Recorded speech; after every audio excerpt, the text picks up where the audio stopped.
Ini adalah Suzuki Ignis yang saat ini menjadi perbincangan di media sosial dan sempat masuk dalam Google Trend ya. Sebenarnya apa sih istimewanya dari Suzuki Ignis ini? Ini adalah sebenarnya city car bermesin 1,2, tapi Suzuki menganggap bahwa mobil ini tak pantas disandingkan sebagai city car karena dia mempunyai karakter SUV.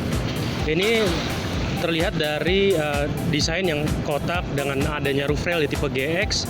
Terus kemudian juga untuk di ground clearance-nya dia itu lebih tinggi 10 mm dibandingkan CR-V.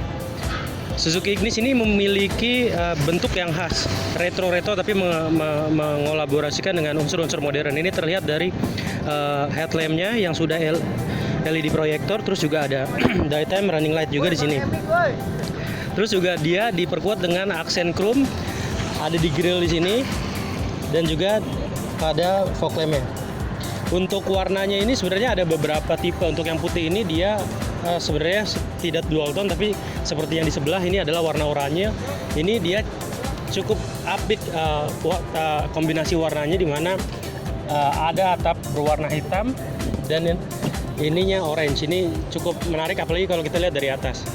Yang khas dari Suzuki Ignis adalah selain lampunya dan bentuk secara keseluruhan, ini ada aksen seperti mobil-mobil Range Rover yang menguatkan kesan SUV dari mobil ini. Sementara untuk velgnya dia pakai ring 15 dengan warna hitam yang menjadi warna standar. Nah, di belakang kita juga akan bisa melihat karakter dari Ignis itu sendiri. Ketika kita melihat dari samping, kita akan menemukan emboss pada pilar C ini. Suzuki menjelaskan kalau ini adalah karakteristik dari mobil ini untuk membuatnya tampil lebih dinamis dan gak kaku. Sementara di belakang, desainnya juga cukup ikonik sekali. Dia sayangnya belum menggunakan lampu LED di belakang.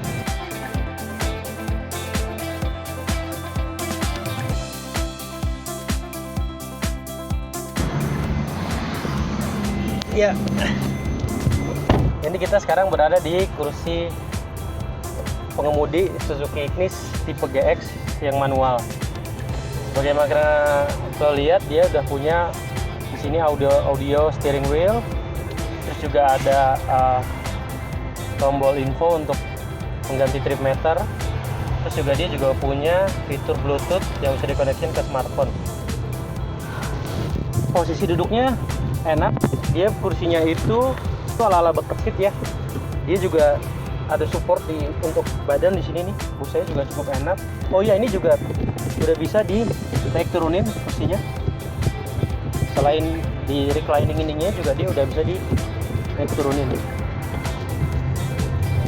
Kalau kita lihat dari desain interiornya, ini cukup modern tapi dengan kesan retro juga ya. Di sini ada aksen-aksen karbon di AC, terus juga untuk yang warna putih ini dia dipadukan dengan warna-warna yang sama dengan bodi luarnya. Ini ada putih, terus juga di sini di tray pintu juga dia ada putih juga. Terus pintunya dia juga udah power window. Tapi kita coba nyalain dulu. Ini berlaku. Ini juga udah auto down, tapi sayang belum auto up ya. Terus di sini juga dia ada panel meter yang bentuknya unik kayak tabung. Ini ada kontrol AC segala macam. Terus juga di sini ada soket untuk isi daya smartphone pakai USB. Terus juga ada power outlet 12 volt untuk tambahan. Ya, sekarang kita ada di kursi baris kedua dari Suzuki Ignis. Gua yang punya postur tinggi 173 itu punya ini tuh ruangannya bisa dibilang cukup lapang ya, dan leluasa kita duduk. Ruang di kaki juga masih banyak, terus juga di atas kepala juga masih ada. Di sini di kanan kita dapat untuk armrest-nya, jadi bisa nyantai. Terus juga kita ada ini ada headrest yang bisa diatur. Apa sih duduk di belakang cukup nyaman karena juga posisinya sedikit miring ya, meskipun nggak bisa di reclining lagi, ini juga udah mentok. Tapi ini so far sih enak. Dan kalau untuk duduk di penumpang tengah, karena ini kan pasti bisa untuk 5 orang, ini masih cukup enak sih. Tapi di sini ada gundukan yang cukup tinggi ya. Dan juga dia di belakang nggak ada untuk headrest-nya, jadi rada ngedongak gitu. Tapi so far ini cukup cukup enak.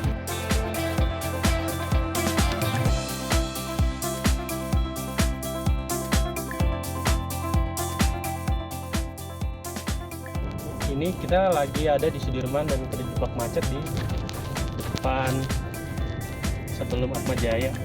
Sebagaimana kita tahu, ini so far sih enak ya, apalagi untuk bantingannya, karena kita lewat jalan Sudirman yang notabene juga lagi rusak karena proses pembangunan MRT. Ini cukup bantingannya nggak terlalu keras, kemudian juga kabinnya juga cukup kedap, suara di luar juga nggak terlalu masuk kalau kita perhatiin. Nah, ini yang kita coba adalah Suzuki Ignis tipe GX yang manual transmission 5 percepatan. Sebenarnya di tipe ini tuh ada dua pilihan transmisi, AGS ataupun manual. Sementara di GL untuk saat ini itu baru tersedia varian manualnya. Meskipun nanti Suzuki juga sekarang sudah mulai menjual untuk tipe GL yang versi AGS.